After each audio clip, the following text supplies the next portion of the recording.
I'm Jen Taylor Skinner, and this is the Electorette. On this episode, my guest is Meagan Hatcher-Mays. Meagan is the Director of Democracy Policy at Indivisible, and she's here to discuss the Supreme Court. And there's a lot to discuss. Meagan gives an analysis of all the decisions made over the past several weeks, including the Dobbs decision to overturn Roe v. Wade. We also talk about some of the cases that are forthcoming, and it's not great. You will definitely learn something in this episode. I certainly did. And Meagan does leave us with a glimmer of hope at the end. So without further ado, here is my conversation with Meagan Hatcher-Mays. Well, Meagan, welcome back. Yeah, thanks for having me. And, what a time to be alive. And I don't mean that in a good way. Yeah, it's been, I think, I read a joke tweet that was like, it was 50 years of history over the course of 7 days. It's a lot to go through all at once, Yeah. I mean, I'm glad I'm alive. Yeah. However, and I don't want to go back to like 1963 either. But it's like, Jesus. Yeah. Well, anyway, so I'm still reeling, obviously, from the Supreme Court decision to overturn Roe. And I think everyone is, obviously. There's this collective tension online, offline. Other countries are condemning this decision, right? This is not how, and this is the phrase that keeps going through my head. And it's kind of naive, but this is not how we were meant to live, right? That's just what keeps going through my head. Yeah, it feels like this because this is true. This court does want to kind of pull us kicking and screaming back to the 18th century. They've said so over the course of several different decisions that came out at the end of term, not just in the Dobbs case, which overturned Roe, but in the gun case about concealed carry. There's a lot of talk about what somebody would have believed to be a constitutional right in the 1600s or the 1700s or the 1800s. And here we all are in 2022 thinking, I don't want to go back there. I wasn't considered a full person in the 16th, 17th, and 18th centuries, so I'd rather not go back there. But this court, that's where they're taking us. It's messed up. It's really messed up. I think we were in a situation where we thought, obviously, Donald Trump's election questioned a lot of our assumptions about how successfully our democracy was actually working. But at the very least, I think we felt that surely the will of the majority would prevail. And what the Supreme Court is saying is it doesn't. They overturned the democratic will in multiple cases over the course of this term. And now we're stuck kind of possibly living like peasants in the Thomas Jefferson era. So I agree with you. We're not meant to live like this. We are supposed to. This country was meant to grow and modernize and be a democracy, and that our democracy took a lot of body blows from the Supreme Court at the end of this term. Yeah, I mean, we can review all of the, ass backwards. Sorry, I usually don't use words like that on my podcast, but it called for these ass backwards decisions from the Supreme Court over the past several weeks. We can review those. But something you said about the Supreme Court and where we are right now, I think Hillary Clinton warned us about the Supreme Court. And I think a lot of people warned us about the Supreme Court and what would happen under Trump. And I think a lot of people just kind of, dismissed that as being, hysteria, which isn't surprising. She did. And I think, I think for a long time, Democrats, liberals, progressive voters didn't view the court in the same way that our counterpoints on the right have viewed the court. We've always thought of the court as being the institution that expands access to constitutional rights, and that was true in the court's decision in Roe v. Wade. That was true in the court's decision in Brown v. Board, that these are situations where they are expanding and granting access to constitutional rights for more people. The rights project for the court is to restrict constitutional rights as much as possible for people that they don't think deserve them. So that would be women, people who can get pregnant, people of color. And that's what we've seen the conservatives do over the course of the years, starting with, Bush v. Gore, frankly. So, Hillary Clinton tried to say, there was an open seat at the time. There was an open Supreme Court seat at the time that determined control of the court after Scalia passed away back then. And she lost. And that seat was filled with Neil Gorsuch, who has very happily, for the most part, gone along with the conservatives in restricting constitutional rights for people. Back in 2018, when Brett Kavanaugh was nominated, a lot of people, myself included, and probably you, were really sounding the alarm. Like, this is going to be the death knell. This is the death knell. This is going to be the end of Roe. And a lot of very smart guy pundits were saying, oh, you're overreacting. Roe's not going anywhere. This isn't The Handmaid's Tale. And, 4 years later, here we are. So this is not a situation where I feel particularly good about saying I told you so.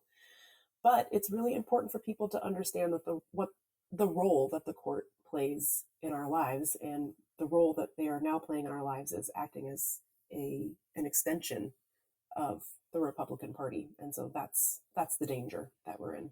Yeah. So can we go over a few of the things that happened, or the cases that went through the Supreme Court? The one about concealed carry. The Supreme Court, they struck down a New York handgun licensing law. What are the details of that one?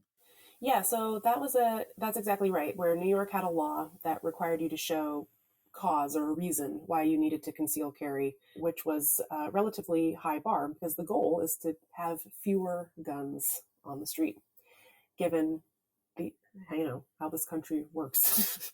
We have a lot of guns in this country. And it was challenged by a local gun rights group who said that it unconstitutionally derived law-abiding gun owners of their Second Amendment rights. The Supreme Court adopted that. Clarence Thomas wrote the majority opinion. He relied on a very warped reading of history to suggest that, if you wanted to pass any sort of gun safety regulation, you needed to find a historical analog for that regulation. So in other words, if you want to pass a gun safety law in the year of 2022, you need to find a version of that law that existed at the time that the Second Amendment was ratified 200 something years ago, 200 plus years ago. And he also said, and I think this is even more egregious, he also said, when the courts decide whether or not a gun safety law is constitutional or not, they cannot take into account whether or not it protects people. Like, does it reduce gun violence? That cannot be part of the analysis, which is unhinged. That's an unhinged thing to say. So not only do we have to abide by whatever the gun safety laws were in the 1700s, we can also not take into account the gun violence epidemic when we want to address it. Not only that, it gets worse. Not only that, but as we all know, guns have changed significantly from the signing of the Constitution to today. They did not have AR-15s back then. They did not have these like military grade weapons in the streets back then. They had like muskets, basically.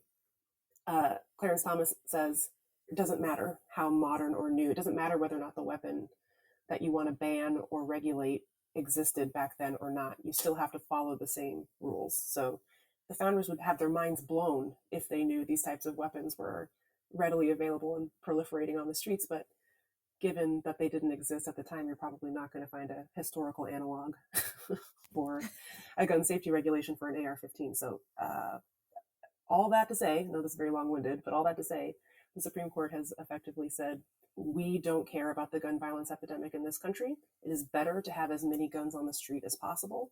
Doesn't matter whether it saves lives to get them off the street or not. We are going by 1700s rules. And so that's where we're at on guns. It's very scary. Very, very scary. Yeah, it's very scary. And thank you for laying it out in detail. That decision came like 6 weeks after the mass shooting in Buffalo.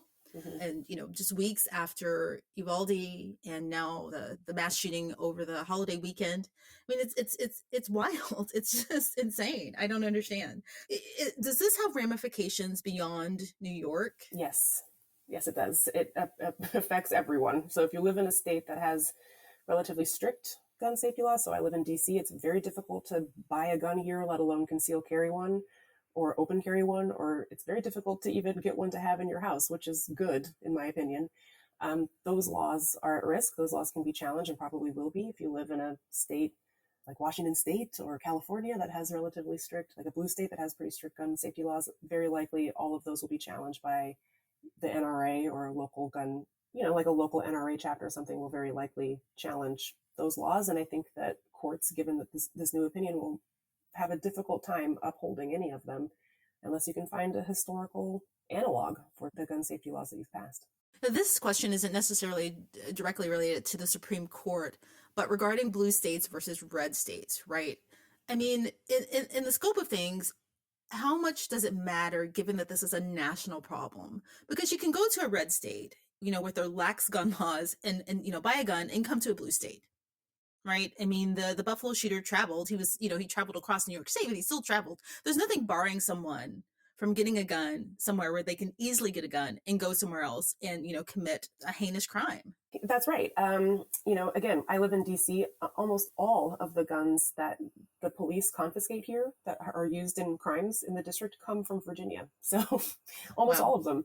So that's very true, that it is a federal problem that requires a federal solution. But again, this Supreme Court case has hamstrung the Congress even from passing federal gun safety laws. I mean, Congress wasn't doing a great job at this anyways, but there is a bipartisan bill that's negotiation happening over a gun safety bill. Some of the stuff that's in there, I think might be at risk given the Supreme Court decision. There's no historical analog, say, for red flag requirements that, people can put a red flag and say, oh, this person shouldn't buy a gun. There's no historical analog for preventing domestic abusers from buying weapons, which is also in this bill.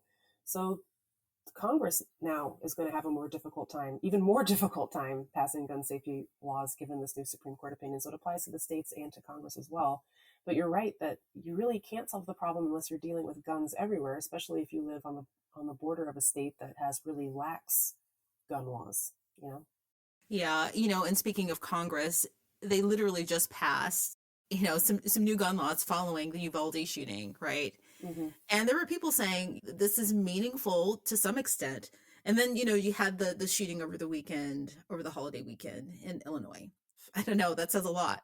Mm-hmm. Yeah, I think that bill was a really good start, but the amount of deaths that we've had in this country since the assault weapons ban lapsed really, I think, tells you what the problem is here. It's the amount of guns and it's the type of guns. I mean, I think I'm sort of loath to do this, but if you compare it to some of the shootings that we've seen overseas, there was a mass shooting at a mall in Copenhagen. The person who did it used a hunting rifle, and that makes a difference. You can save people's lives if they're not using a semi-automatic weapon. The fact that we have those here just increases the death tolls to such an appalling amount. That is part of it too. So I think that, again, I think this bill is a good start, but there's a lot to do, as we've seen, because even after President Biden signed it into law, we still had a grievous mass shooting at a 4th of July parade just a few days later. Right. I mean, I don't want to negate the fact that it was a really good start. It was a good start, but it's a start, obviously, right? It will save lives, but we still have an awful, awful gun problem in this country. Mm-hmm. And speaking of other countries, I've done many, many episodes on how to curb our gun violence problem here in America. And the thing that, my guests keep coming back to is the ubiquity of guns and the easy access to guns in America. That's the thing that differentiates us from other countries, is that we have so many freaking guns. They're everywhere. Mm-hmm. You can, practically, I wouldn't be surprised in 10 years if you can get them from a vending machine. Yeah, well, we already have a situation now where you can download the blueprint to make one if you have a 3D printer. I mean, that's pretty close to just being able to get one out of a vending machine. It's terrifying. And they'll give you one. There's some states or some banks that will give you a free gun if you open a checking account. That's how wild this country is about guns. It's very scary, very scary. And then even scarier, if you can imagine that, and maybe I don't know which is scarier, but there was a decision that the Supreme Court made regarding the EPA, right? Mm-hmm. And their ability to regulate power plant emissions. What was that about? Yes. Another bad one. Yeah. So that case was about, so here we have this agency called the Environmental Protection Agency. And you would think, given the name, that they would have the authority to protect the environment.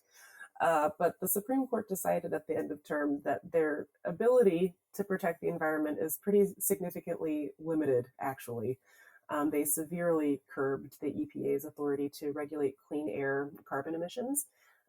Obviously, a devastating opinion given the climate crisis that we are in currently and the worsening crisis that is on the horizon for all of us.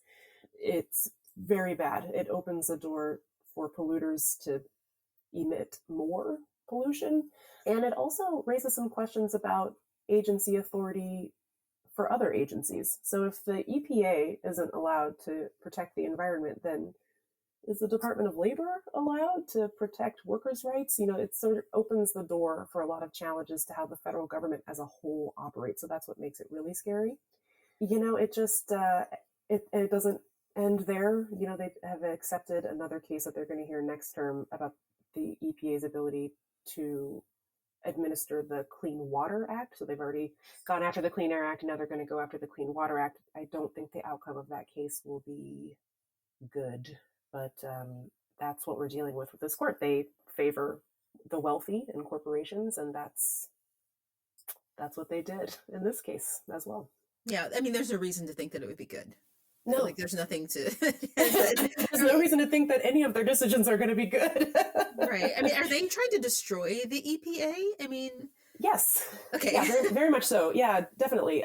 So the conservative project to take over the courts is about a lot of things. It's about overturning Roe, which they did. It's about expanding the Second Amendment rights, not so much because I think they care really about the rights of gun owners. It's really about ensuring that gun companies can sell as many guns as possible. You really have to believe that somehow the gun companies' profits are at risk to read the Second Amendment in the way that Clarence Thomas has done. So that's what they're about. They're about restricting rights for people as much as possible and expanding rights for corporations as much as possible. That's like the guiding principle of the conservative project to take over the courts. And that's what this court is doing. And to the extent that you can minimize the government's ability to provide basic services for people, the more opportunities there are for the private sector to step in and provide those services instead. That's what this is about, is maximizing corporate profits, maximizing opportunities for corporations to make money off of government services that should be no cost to the taxpayer. And that's what they're starting to do with, they already kind of did it earlier in the term. There was a case about the mask mandate that was a rule that was issued by the Occupational Safety and Health Administration. And the Supreme Court said, you do not have the authority to administer safety and health while people are at their occupations. Okay. So they got rid of that. And so, you can let your mind wander. Health and Human Services probably at risk. The Postal Service, anything that you kind of rely on, they're coming after. And it starts with the EPA, but it definitely doesn't end there. Yeah. I mean, is the FDA at risk? I mean, yes. I'm very serious. Yeah, definitely. Yeah, definitely. I think that's exactly right. I think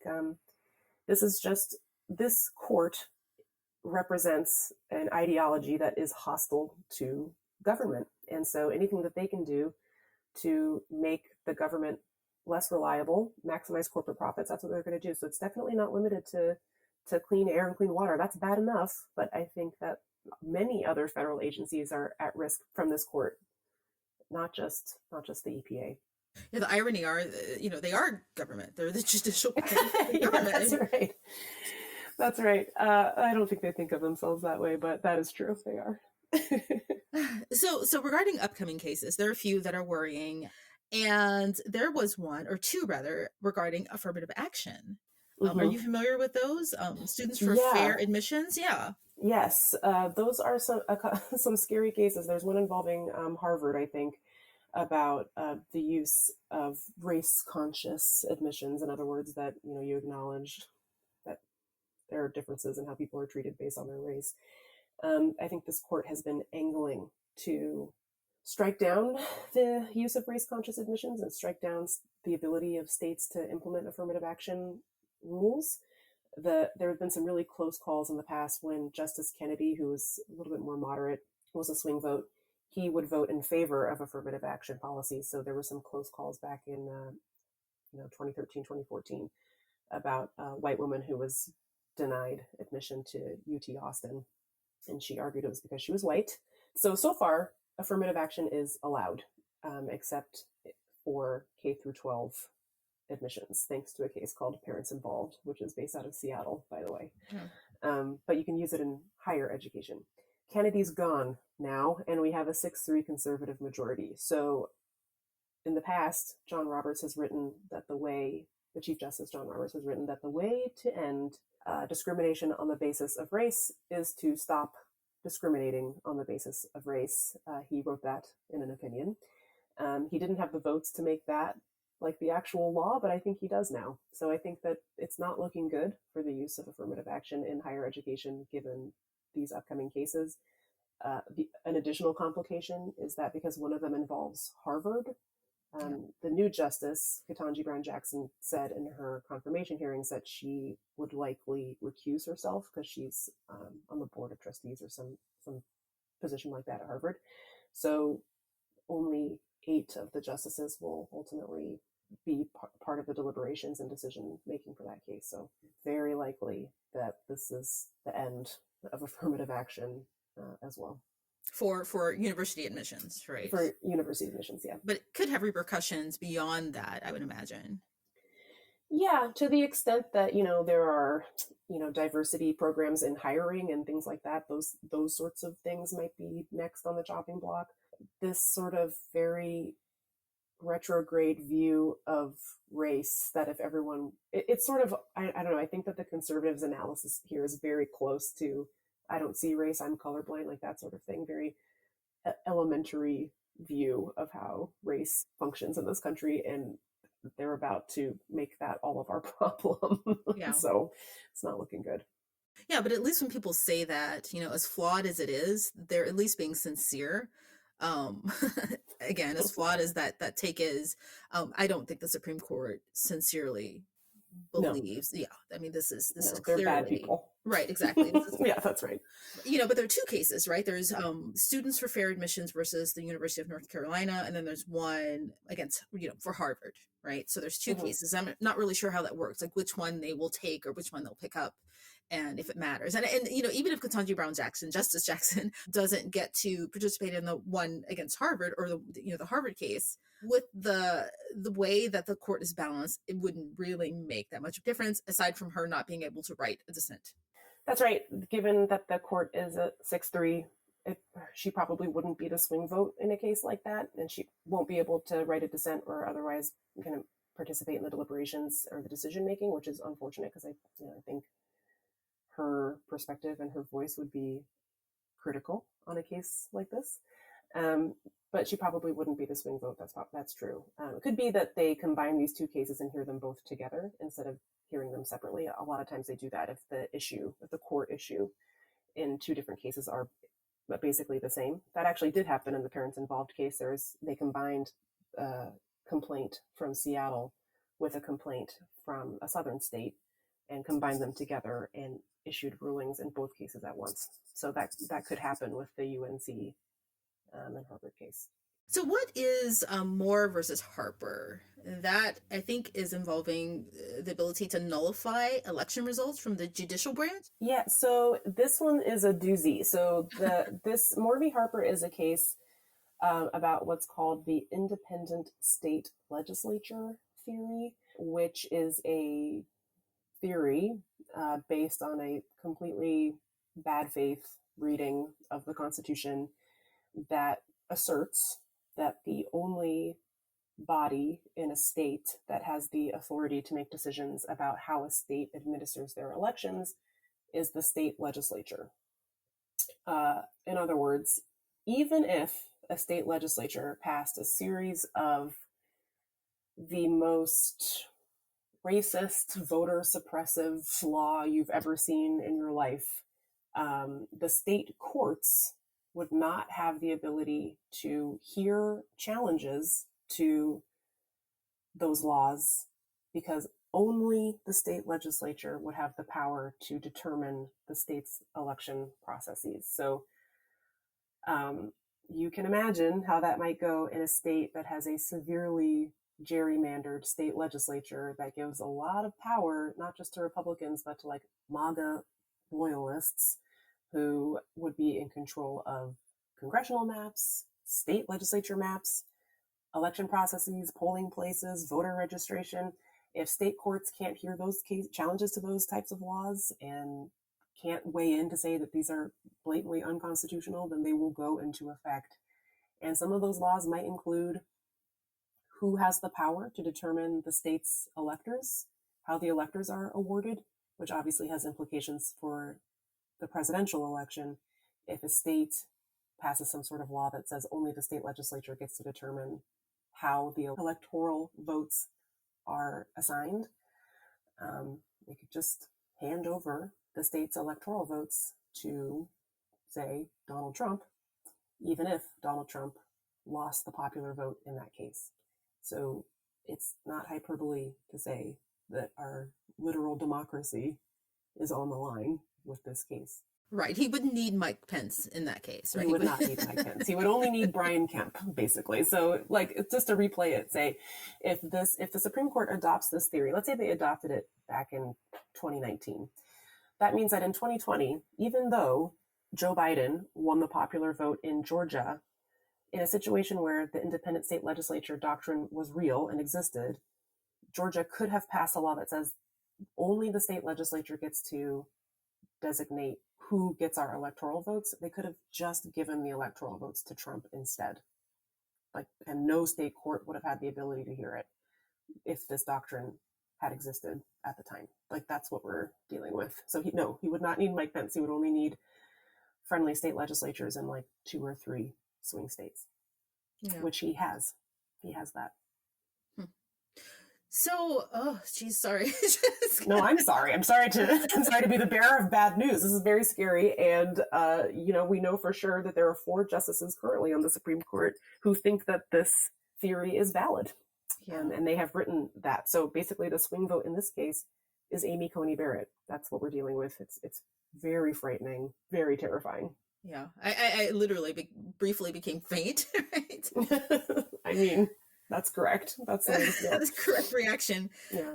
So, I was thinking about our conversation and what I would talk to you about last night. I was thinking about this, and I was thinking, over the past several decades, since the Civil Rights Act was passed in 1964, the VRA, the Voting Rights Act in 1965, and Roe in 1973, this country still is very problematic. Even, aside from the cases that have come out of the Supreme Court over the past several weeks, over the past decades, we've slowly been going in a direction away from conservatism, right? With all of these cases, the Civil Rights Act and VRA, it's very, very slow. The progress is very slow, but we have been going in that direction. The Supreme Court, like we talked about in the beginning, they've just undone so much of that progress just in one fell swoop, right? And it feels like they are behaving like a legislative branch rather than a judicial branch. And I don't know how that happens. And I don't know if you can explain that to me and untangle it for me. Where do the cases come from? Who is shaping the country and bringing these cases? It just seems so coordinated. It is. Yeah, it definitely is. It's not a conspiracy theory. That's definitely what's happening. That there are conservative legal groups who bring these cases. There are some higher profile ones, like the Alliance Defending Freedom, those types of groups that bring quote unquote religious freedom cases that, make it easier for companies to discriminate against people based on their religion. Those types of groups, they work in tandem with groups like the Federalist Society, other conservative legal groups. A lot of those groups file what are called amicus briefs with the court, so friend of the court briefs, where they support a certain litigant's position. And they're all interconnected. Those same groups also spend money and support the nomination and confirmation of the conservative justices. So there's some real big questions about conflicts of interest. The same people who are paying for ads to support Supreme Court justices are the same people that are arguing cases in front of those justices. Definitely raises some questions about conflicts of interest. But this has basically been a 50-year project to create this system where there's not only a pretty robust conservative legal environment where even the most untethered from the constitutional types of arguments are made, the Supreme Court will still entertain them. That's, I think, kind of the scariest thing, is that they're helping shape the docket that the Supreme Court will ultimately hear. And that's how we kind of get farther and farther away from the majority will, because they are adopting more and more untethered and kind of unhinged legal theories as law. And then, they go on to become judges and justices. And that's kind of how we end up in this situation. This has been going on for 50 years at least. They really hunkered down after Roe v. Wade in 1973 and started dedicating some conservative firepower to this project. And they succeeded. this year. It's not over by any stretch of the imagination, but they got their big wish in June of this year, and it's all totally connected. And it's also true, the Koch brothers supporting local state attorneys general. State attorneys general have a lot of power to bring cases and bring constitutional challenges in front of the Supreme Court. The more conservative your state attorney general is, the more likely they're going to sign on to a really unhinged Supreme Court argument about like healthcare or immigration or things like that, voting rights. So all of that's all connected, and it got us to this point. And there's nothing even close to this on the left. There's no coordinated effort to train up law students, put them in a pipeline to become progressive judges and then progressive Supreme Court justices. The amount of money that is spent to get conservative justices confirmed to the Supreme Court, tens of millions of dollars, nothing even close to that on the left. So we're outmatched pretty significantly. I mean, I know that Biden has been, appointing new judges at a breakneck pace, right? Lots of progressive judges, women of color, and that used to be something that I, looked forward to, hearing about. And it was something that was, a silver lining. But I don't know, like hearing this, it doesn't sound like we can catch up, in the short term. I don't know. For the lower court judges, we can. So for district court judges and for appellate court judges, he's been doing a phenomenal job. For the most part, there have been a few really bad ones, but for the most part, his judicial selections have been exceptional. And he is confirming judges at a faster pace than his predecessors, which is good because Trump was able to confirm 200 federal judges. And folks should know, not every single case goes to the Supreme Court. Oftentimes, if you do have a case that is heard in federal court, it will be decided at the lower level. So it's important who those judges are too, that they're interpreting the Constitution fairly, as opposed to interpreting it the way that Donald Trump would want them to interpret it. So that's all very good.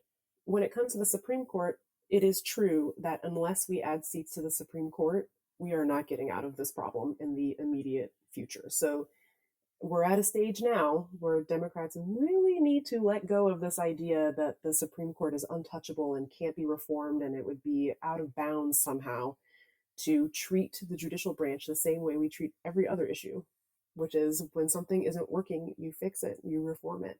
And the Supreme Court isn't just any institution. They're a central pillar to the functioning of our democracy, and they are not working. It isn't working. It's broken. And not only is it not working properly, but they are actively hindering our ability to participate in our own democracy. They are hostile to the American democratic project, little d democratic project. And so when that happens, you have to do something about it. And so this whole idea that they can't do anything about it because it'll undermine the public's trust in the Supreme Court is a joke. The Supreme Court's doing enough on their own to undermine the public's trust in them as an institution. Adding seats would do nothing but improve the court standing among the American people. So that's what needs to happen if we want to fix this problem now. Yeah. I mean, is that the hindrance, though? I mean, I think that, this idea that the Supreme Court is kind of this untouchable institution, is that the hindrance, or is it a lack of true congressional power, right? Because our majority is basically non-existent, right? I mean, let's just say that everyone was willing to add seats to the Supreme Court, right? Everyone was willing, except Joe Manchin, right? I mean, okay, you tell me, what's a way out of this other than using congressional majorities to expand the Supreme Court, right? I mean, there isn't one. I'm sorry. I'm sorry to say, but there really isn't one. I know it's stressful to hear that because I understand as well as anybody how dysfunctional Congress is too. I do. I understand that. But there is not a situation. The only other option is to wait and see if there are retirements on the Supreme Court that would shift the balance of the court, and hope that when that happens, we have control, Democrats have control of the White House and the Senate. Otherwise, what a gamble, what a gamble.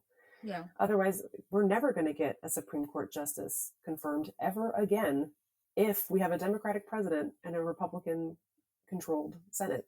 Never going to happen. So look, I know it's difficult because we have Manchin and Sinema problems. I'm also not suggesting that we're somehow going to pass a court expansion bill in the next month or even in the year 2022. I'm not suggesting that. I am a realist. I live on Earth. I know how things are going. Okay. But here's what I do think. I think a couple things. One is that support for court expansion has grown exponentially just in the last 6 months. And before last year, we didn't even have a bill pending in Congress about court expansion. That in and of itself is a big, big deal.